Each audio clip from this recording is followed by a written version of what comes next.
Oh, music is over. Intro is over. Hello. Hello, everybody. So this is the introduction to the Soul Records team. This is the team. We were so many people of this team, we couldn't fit all on the screen. So it's just Robert and me. So for me, it's always very important to be totally transparent with everybody. And especially I want to acknowledge everybody who was involved in this project. And without Robert, SoulDisco Records wouldn't have been possible. So he was the backbone in this whole project, and we've met through mutual friends. And the thing was, he worked for a label, which I loved. And as always said, if I want to make a reissue, I want to have the same person who did the cover art for this label.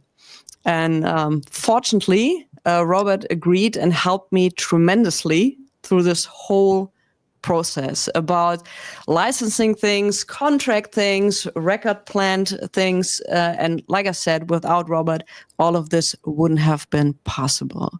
And Robert, may you introduce yourself a little bit? Thank you for the kind words. Nice words. I'm Robert Weersum. I'm from Groningen, the Netherlands. Basically my life has been a lot about music. I worked for a record store since I was 15, the whole 90s, part of the zeros. Was a promoter, did a lot of concerts, parties, and the last few years I worked for Deep Groove's vinyl pressing plant, a well-known vinyl pressing plant that went bankrupt last year due to mismanagement, unfortunately. But it was a nice adventure for the last few years, and I was the first employee there, and we did a deep dive into the record pressing world. I learned a lot, and one of the things I also did for the pressing plant was running some labels, doing some a lot of artwork for the labels, and I did run the Regroove label, like you told, and that's yes. And you've made those wonderful covers. Like, I'm always super picky when it comes to reissues and cover art next to the sound. And with many reissues, I always thought this is blurry, this was not well done. And when I saw the cover art from the regrooved releases, I had the original and your version, and I put them side by side, and I couldn't tell which one was the original because they were so well done. How did you learn to do this, to recreate a cover like this? Like you're looking like it and you can't say which one is the original. I'm a graphic designer for about 25, 30 years now. And what you mentioned about reissue records is also what I saw a lot. Like, they scanned the record, they just printed the scan like it was, and then it doesn't look good enough for a reissue, I think, especially for the prices you pay nowadays. My idea about a reissue, it has to be 99% as close as possible to the original. That is what I like, and that is what we tried with Regrooved. And also about we did some reissues, but we also did some, like the Sly Stone and the Mutiny release, the Crowd Pleases. Those were not reissues, but trying to recreate the sleeves that look like they were made back in the 70s, or the 80s. Like, that was the whole idea behind it. And like this one, this cover never existed, and you created it like a 70s cover. Yeah, I did it. And it's a great, also the quality of the paper and everything was so top notch. And with Soul Records, SoulDisco Records, I wanted to have the same thing. And we both know how difficult it is nowadays to find someone to make it that way. That was quite a journey. Yeah, and that was also the whole idea also behind the label. It was also, I like to do it, and I got a chance to run the label like I wanted it. It was great to do, but it was also meant to promote the pressing plant, like, hey, see what's possible, see what we can do, like recreating the old tip-on sleeves There are a few companies that recreate them, but there's only one that creates them like they were done back in the days. And there Yeah. are companies, but there's one in Europe that recreates them like they were done.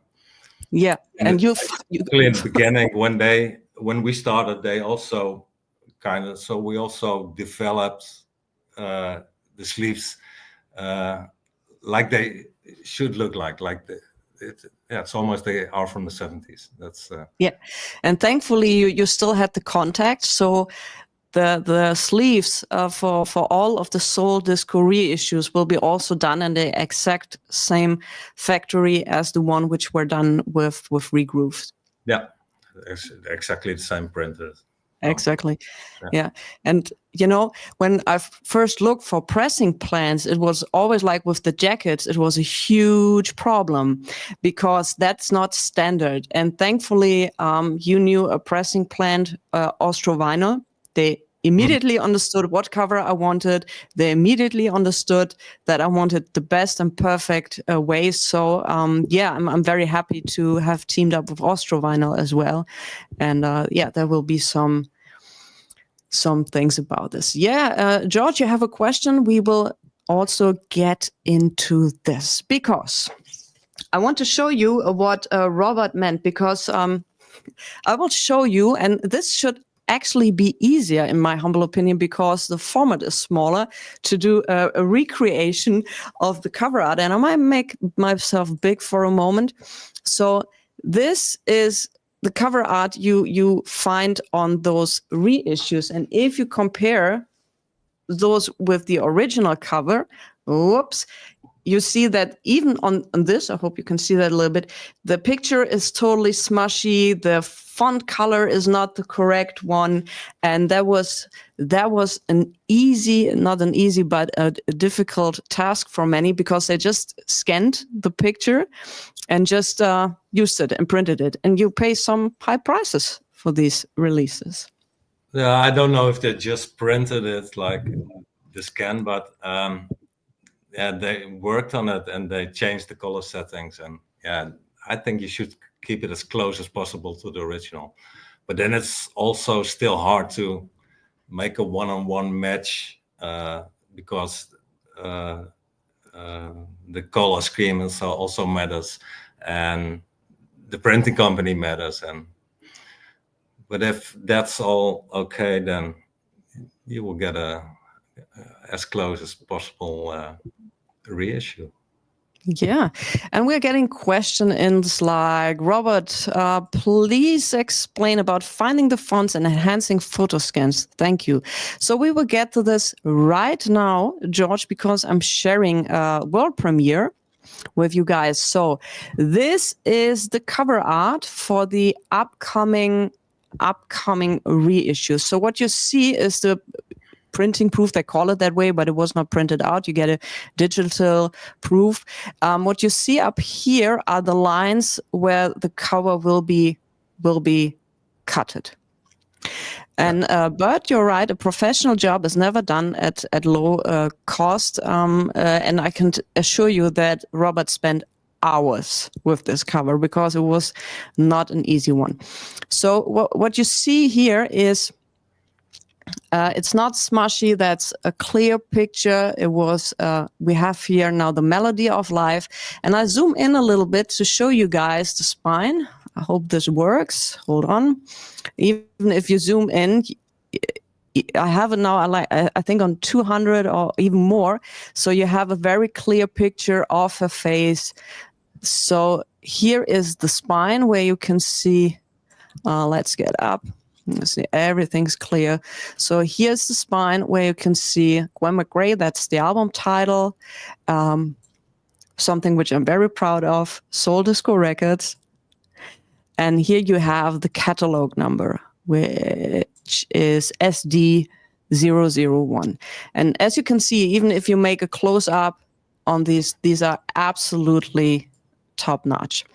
But when I got these layouts from Robert, I wasn't looking at the covers at first. I was looking at the labels.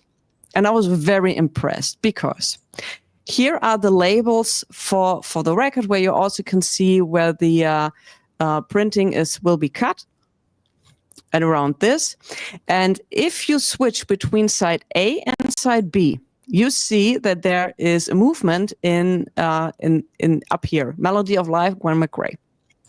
And this is an exactly recreation of the original, because the original had the same, I wouldn't say issue, but it was not printed correctly. And on later reissues, this was corrected. And Robert even looked at this and recreated the labels like this. May you want to tell us something about that, Robert? Yeah, and it's like you mentioned. What I found out doing a lot of old reissues, that the labels are never the same. They're always different. And you will see that another pressing of this record, the labels will move again. So it will never be perfect that way. But basically what I did is recreate the whole label here. It's I didn't redo the text because we had a white label of it, a test pressing. So it was nice to have the text without anything behind it. I used that text again, but like the catalog number, I changed it and did that with the original font that they used. And yeah, like even you can see in the cat logo, you can see that the layers of the different color layers they use for the printing plates. They use the CMYK, or maybe it's Pantone here, but and they moved a little bit. You can see that the white lines behind it, there's the yellow, and I think it's nice to keep that kind of small touches to it. And what I've also learned is that the cat has sometimes different eye colors. Sometimes the eye color of the cat is red. Yeah, that's also because the different plates of the colors move. Like it's printed, you see red, but it's like layers on top of each other. And then the red moves a little bit, or the magenta. And then, the eyes become partly red or partly yellow. Totally black is also, I've also seen that. Yeah, and I was very impressed with that you took care of this, because like I said, this has been fixed up in many cases, that they corrected the font and everything and put it in the middle, and you kept it exactly the original way. Yeah, I like it. It's also like the round text on the bottom. It's also not exactly round, and that's exactly nice little touches. And you thought of them without that I need to mention anything. And I was so impressed by this. And may you can tell us a little bit about the difficulties of restoring this cover? This one was very hard because it's an old tip-on sleeve. And maybe people know from those sleeves that the varnish on it, because the surface is not totally flat, it's a little bit wobbly. The varnish, if it's a little bit glossy like on this one, the varnish is not even on all the parts. So if you scan it or you make a picture of it, you will see the color differences in the sleeve. And yeah, that's something that's, if you have old sleeves, you don't have the original pictures of it, you don't have the original files, then you have to do a scan and basically recreate the whole sleeve by that. And yeah, one was very hard because it also had like ring wear on it. And yeah, then you have to guess like, hey, what's behind the ring wear? And you have to figure out with different pictures of different sleeves. And like you mentioned with the CD sleeves, you see the differences in the sleeves. And what I found out, especially with this one and stuff on this label, that the first pressing is usually the best, and it's almost seems like the second pressings, they took pictures of the original one. That's we've had this, so you will get to, you're now working on the hold on, at the moment he's working on, hold on, too many monitors. At the moment he's working on the Let's Straighten It Out cover. Yeah. And I think this will be a lot easier because the paper on this one was different. So like you mentioned earlier that you don't have this kind of movements in the paper is not No, happening here. it's less glossy, and it doesn't have ring wear and stuff, and that makes it easier. That's Yeah. But still, when you zoom in on this one, like it will have scratches, and if you zoom in, you will be surprised how many scratches there are. And I like to take out all those scratches, and what I basically do is completely retouching it, like they retouch the old painting that's damaged, and that's basically what I do. And you do it pixel by pixel by pixel. That's parts also I do it pixel by pixel. yeah. So, and with the debut album we are doing, we have had the exact same issue that I wouldn't call it an issue. So you have the first pressing from the debut, which came out in 1974. Mm-hmm. And then the reissue came out with a different track listing in 1975. And if you put them side by side, the quality of the first one, like you've mentioned, is way better than the one on the second one, because I think they tweaked a little bit around it, changed the color a little bit. Mm-hmm. So that was like, oh, wow. And that was just 1 year apart. And also sound-wise, the first pressing is way better than the reissue. I don't know why that is. It's like I said before, it's like it's almost like they took a picture of the first pressing and then reprinted that or something. Or it's the printing company, like you have different printing companies, just like different pressing plants. They have their own signature. They have their own way of printing. One is a little bit better than this, and one is a little bit better than that. And even when I worked at a pressing plant, we used for 90% of the covers we used the same printing company, and they existed for a long time. We're very specialized in printing record sleeves for ages, and they even represses of those records sometimes look different than the original because it was a repress. They reprinted it. It was a little bit darker, a little bit, sometimes just a few percent, but it's hard to get it the same, always the same. That's very hard. But if you recreate a cover, you at best have as many copies as possible of this release to check with the coloring and everything on the covers, right? Yeah, it's best to start with as much as possible. Like, hey, you can compare stuff and you can get the best starting file. That's the better you start, the better it is. Like, can I ask you, how many hours did you spend just on the front cover of this release? Too much. Yeah, but it was worth every minute. Yeah, and to be honest, I told you before, like when I was 80% done, I thought maybe we should have started with a better copy.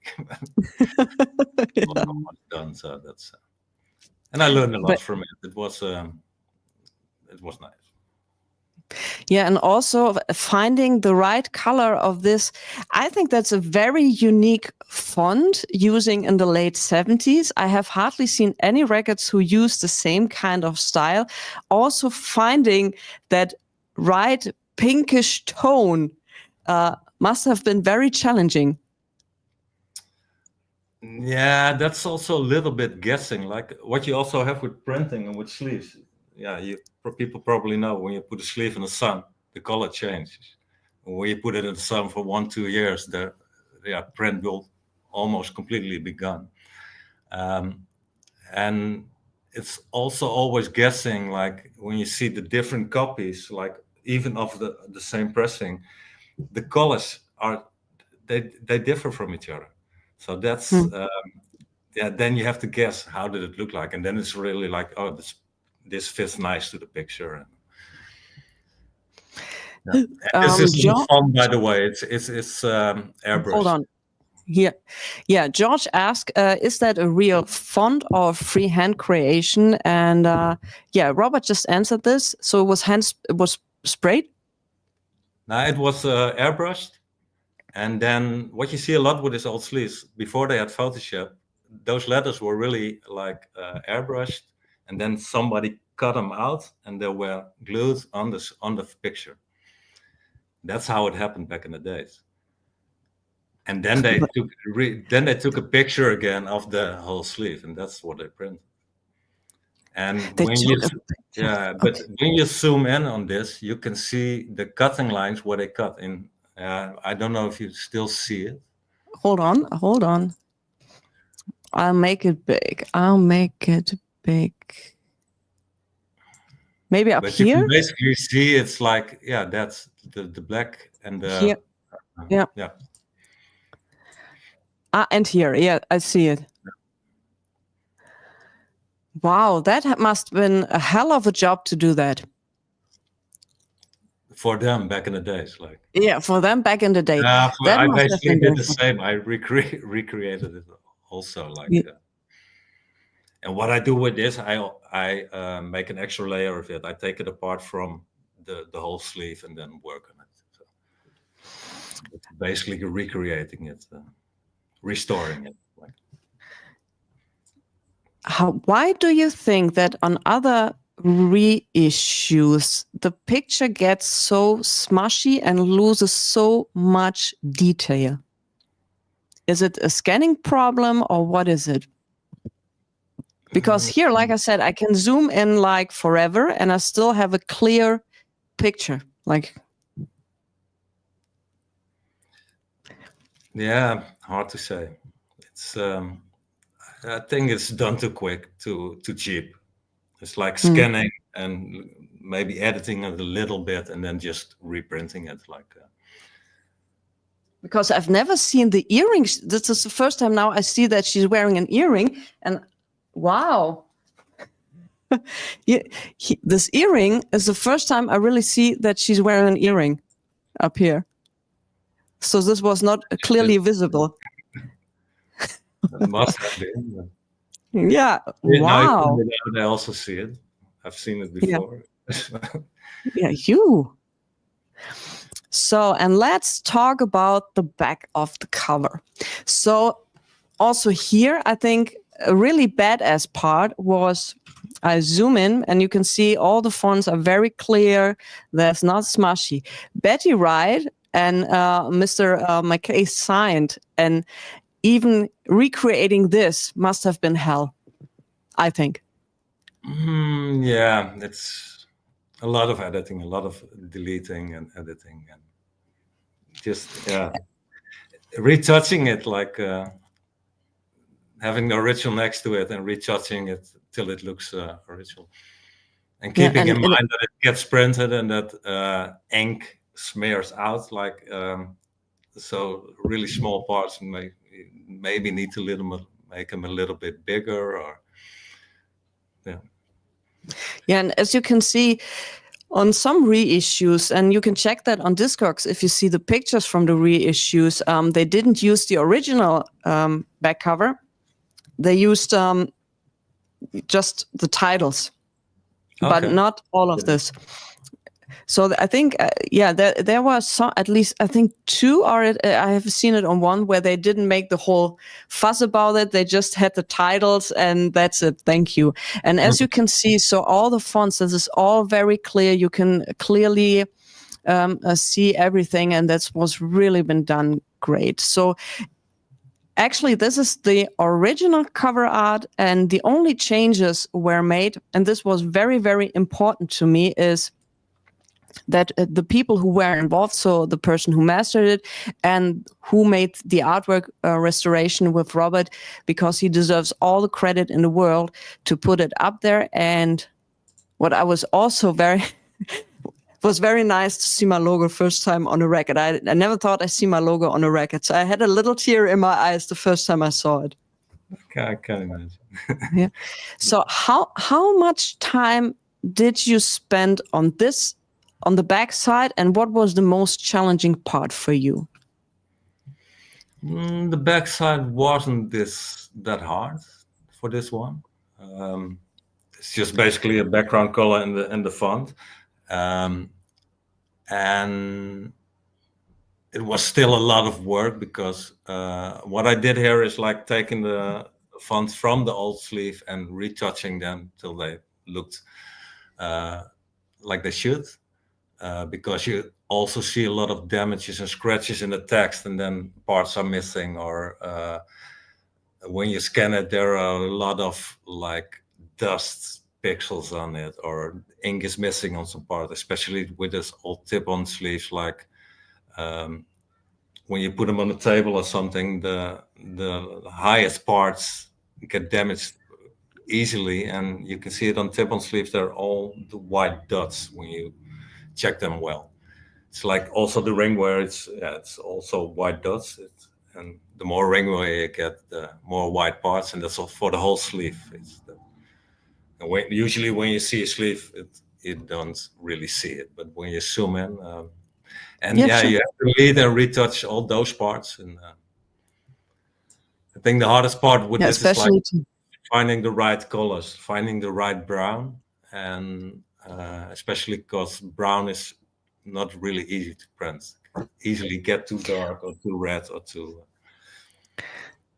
Yeah, because I've seen some reissues where the picture of Gwen, like this one, was very clear, but it had the wrong background color. So if you have an original copy, you can easily compare, and you see, oh, they didn't use the right background. Maybe it was easier for them, or maybe it was easier to repair that. Yeah, but it's also still part of printing. Like if one color pops out 1% more, say, like the magenta, that's the red part in the printing. If they print at 1% more red, you could already see it. Like never. Sometimes it's not really a problem. It can also be a huge problem. Like it's always nice to see the real printed sleeve, because then you know, hey, this is how it came out. Yeah, and there was another challenge which I've learned, is that every pressing plant has specifications on how the cover should be. Yeah. So the measurements and everything. So fortunately, you have worked with Austro Vinyl before, because that was a huge relief for me that I knew a specialist like you is working with them together. Can you tell us a little bit about these specifications for the cover? That depends on how the printing company wants it delivered, like which print profile, which color profile do they use, and what they do. If you match your files to their printing specifications, then you get a one-on-one match, and then it should be like what you see on your screen should also be what's printed. It should be almost one-on-one. And that's why the specifications there. And there are some differences between different companies, but it's usually about 1 or 2 millimeters. Or if you compare sleeves, they all look the same. But if you really get into it, then you always see like, hey, some are 315, some are 312 wide, and also for the height, it's the same. Yes, because I can imagine you worked at the pressing plant. How did you get, in some cases, the files from the customer? Did they every time knew exactly how to deliver these files and what profile? No, like 50% knew exactly how to deliver it. And yeah, you got everything from Word files to paint files. You can PNG files, sleeves from 100 by 100 meters, 6 gigabyte. Yeah, you get everything, and that's that's also people want to release a record, and sometimes then start thinking about, hey, I have to do artwork. And my advice: hire someone who knows how to do it. If you don't know it yourself, and then it's worth the money.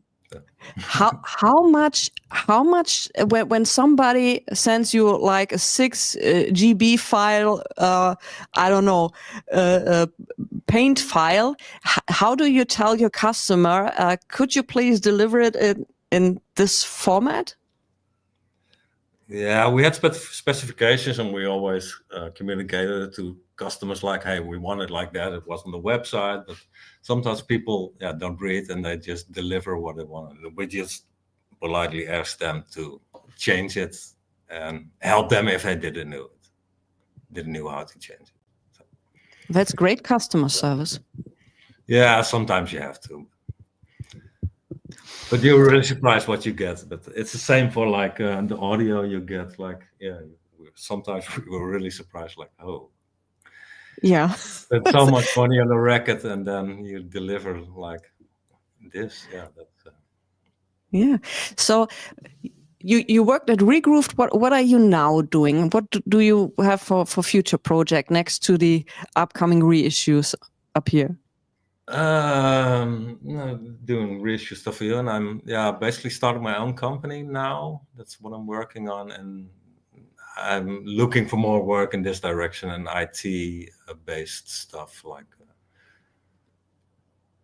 like different stuff.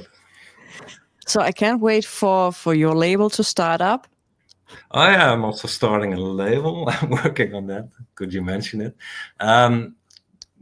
Yeah, I had the plan already to start a label, and I already started it last year. But then the company went bankrupt. It was a little bit unsure about where it would go, like money wise, work wise.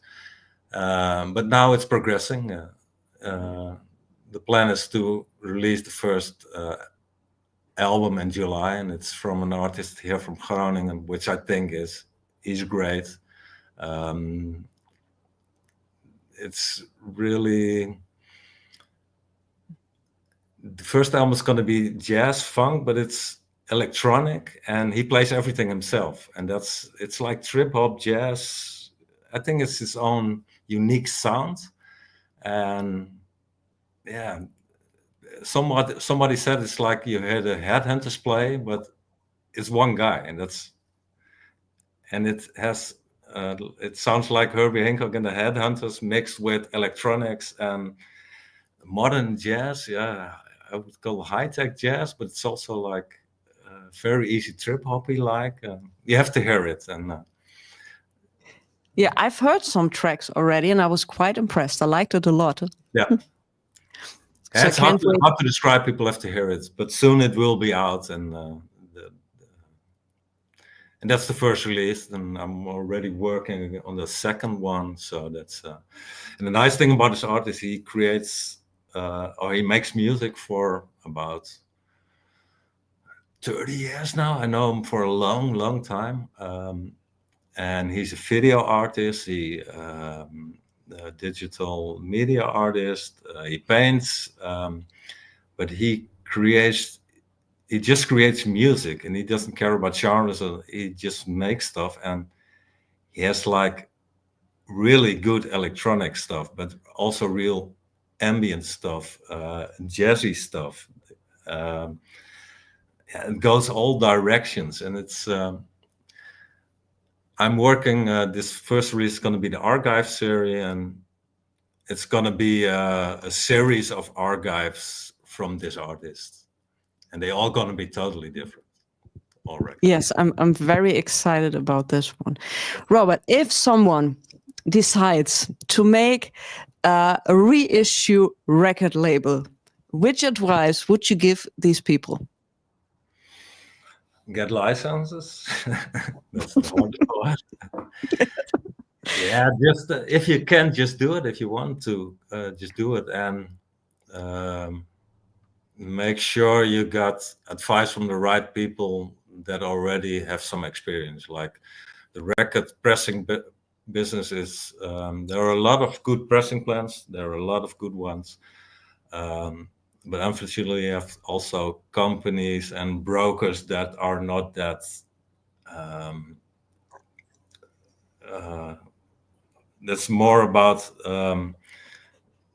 doing quantities and as quality. So that's and it depends on what you want. That's I think the most important thing is that you team up with people who already went through this. Yeah, Like because I couldn't have done this without you. So that's totally clear. So all with the licensing, and you remember the late night calls and Mhm. the panicking calls. Yeah, yeah, So that was for me also a very interesting journey, and I'm very happy when those 3 releases will be out, and then we will see how we continue from there, and there will be, I think, more things coming up. But sure. you really have, if you're new to this, you really have to listen to people who have already experience in this, and try to avoid the mistakes they might made, and looking for things, and just learning. Yeah, and learn from the people that really know it, like that have experience with pressing records. That's the most important like part. Because I worked in record stores, and that was a record store who sold vinyl all the time. They still sell vinyl because it's popular now, of course, but they never stopped doing it. And we saw, and like in the 80s, 90s, zeros, we sold a lot of house and techno. Of course, that was the main vinyl business back then. And also, we did a lot of reissues also already back then, and old secondhand stuff. Um, and I already, yeah, working in record stores for 25 years, you think, oh, I know everything about vinyl. And then you start working for a pressing plant, then you find out, okay, it works different than as people think. And that's, yeah, especially with quality, like when people now tell me like, hey, that's a good pressing, you have to have the first pressing of that record. Yeah, the first 1,000 can be good, the second 1,000 can be bad. The first or third of second pressing, it doesn't say anything. It's just like, it could be good, but it's not like it's from this pressing and it's good. Like Yeah, I'm only making 300, so I can be on the safe side. But yeah, but it's also like a stamper. The pressing plates they use, they wear out. So if you have the first ones, you usually don't want the first ones because the stampers are still dirty then. And what audiophile people think, oh, I want the first pressing.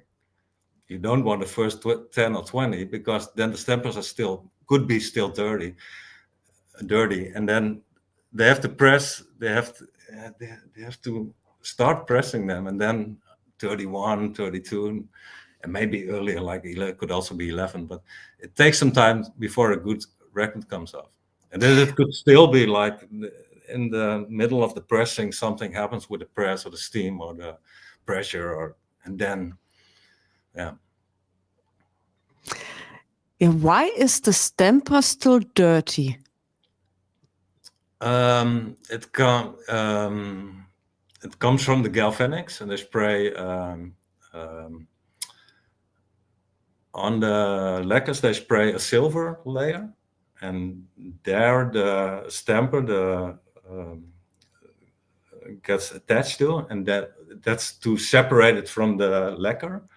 And then they wash off the silver, but it can still be residue of the silver. If it's good, there's not, but yeah, you have to press it in. I don't know the English word for it exactly. No problem.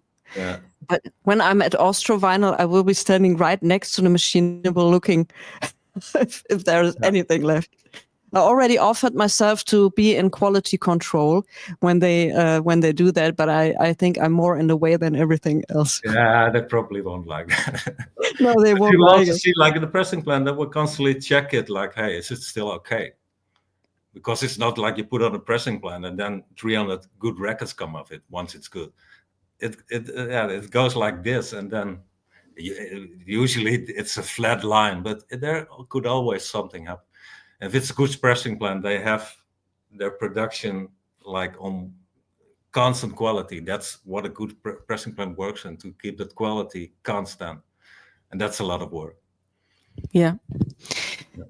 So we wanted to discuss for around 45 minutes. So everybody who is watching, is somebody having a question to Robert, to me? Because tomorrow between 7 p.m. and 8 p.m., I will be doing a stream in German, a Q&A, where you can ask all the questions you might have about the reissue. I got in a ton of questions, Robert. Okay. Like, are you doing a repress? Are you? Why can I order more than 5 copies? Why? So let's talk about the mastering, and many questions came up. So this will be answered tomorrow. So, but if you have questions about the cover out of the recreation, and like I said, we want to be as transparent as possible about this. And I think especially with this cover, with the different coloring and the damage and repairing of it, I know that Robert sat there for hours to make it as perfect as possible, and I was really astonished by the results of it. And like I said, I was very impressed that you thought about the misalignment of the cover, that you even created this misalignment. So for me, it's very important to get each and everybody with us on the journey, so you can get a little impression of what it's like to do a reissue. And we have somebody from Austria who already ordered one and is very excited. Yeah, I'm very excited too. Okay, nice. And I'm also planning, what I do on my channel is doing some streams where I play a record. And at the moment, I try to discuss with YouTube if I can play the test pressing for everybody to hear. But I'm still in discussion with YouTube if they allow me to do it or not. So it's also a very nice thing to do. Things you haven't thought about coming up. Yeah. So this catalog, it's from the TK catalog, these records, and usually you can use them on YouTube. But yeah, but all that I'm giving is an issue. Yeah. Okay. Yeah. That's okay. Music forever, that's no problem. If you have questions for the stream tomorrow, write them down in the comments below. I will answer them and you can watch it later. All right, everybody. Robert, a big thank you for your time, for explaining a little bit about the recreation of the cover. And I hope that everybody now gets a little understanding of how much work it is to do the best possible job. And like I said before, I can't thank you enough for all your help and all the support you have given me. And yeah. Also, if you are planning to do a reissue label, take a deep breath, and if you're looking for somebody who is helping you, especially with cover recreation, you can get in touch with Robert. I can assure you he's also internationally one of the best, because when I've mentioned to someone in the United States, yeah, Robert is doing the cover, and he was like, Robert Wiersum? I say, yeah. Oh, he's well known. Also in the United States, is one of the top people to do that, and I'm really very happy and thankful and humbled that he joined. He joined the team. We the two of us are the team. So. Thank you for the kind words, nice words. Yeah, if people want something, want some info or want a direction or some advice, yeah, they're always free to contact me. And not only about reissue records, it's also about new stuff. Like he knows new sleeves. So. Yeah, you worked on a pressing plan for some years, and like I said, if somebody wants to have an advice or something like this, but how can people get in touch with you, Robert? Maybe they send you a message, and then they. I'm working on my website. It will be online soon, like next week or something. It's like my name, robertwiersum.nl. That's .com, both work. Okay, it will be live next week. What I will do is, once Robert has his website been finished, I will put the link for Robert's website beneath or in the comment section of this stream. So everybody who wants to reach out to Robert, you can do that, and you get all the advice. And especially if you're panicking like me, I did this a couple of times. Robert is he gets you down and is very calm, and he said, hold on, wait a minute. And yeah, it was Robert, do you think I still have the license now? This and this happened. Yeah, maybe you should. Yeah, Robert was the if the guy is watching, I will probably like you will still have it. Yeah, and good that you mentioned it. I also want to point out a big thank you to the people who are licensing the music of TK Records, that they put the trust in me to make it the best possible reissue, and also in the legacy of Gwen McRae, because when we started that project, she was still alive. Yeah, that's the... And yeah. So there was even for a little bit more pressure to have it the best possible way done. And so a big thank you to the people for the licensing. All right, Robert, thank you for your time out of your busy schedule. And yeah, like I said, Robert is at the moment working on the Let's Straighten It Out cover art. And after that, he will be having a lot of fun, I'm pretty sure, with the debut album, because that was a challenge to find the first pressing of the debut album. That's it was nearly impossible. As I told him, I'm going to Den Bosch. I'm sure I find a copy up there. It was impossible. All I found was always the reissue, but never the second one. So it looks like the reissue was the hit. Yeah, the rocking chair. And the first pressing didn't do that well. Didn't sell that well also. Yeah, and we will be also doing a special because we will be doing what they did was they had the first pressing, and with the reissue when she released Rocking Chair, which became the hit single, they changed the track listing of the album. So with our reissue, you get the complete first album plus the bonus track Rocking Chair. Yes. Yeah. And awesome. Yeah, you will be having a lot of fun with that one. And Robert, please let me know when the guy from your label is out, because I've heard some tracks. Please let me know when it's out, because I'm pretty sure some of the people who are watching right now will enjoy it as much as I do. I hope so. Okay. Okay, everybody. Thanks for watching. Thanks for tuning in. I'm wishing you guys a great evening, and stay safe, stay healthy, and maybe till next time, maybe till tomorrow. Bye-bye. Bye-bye.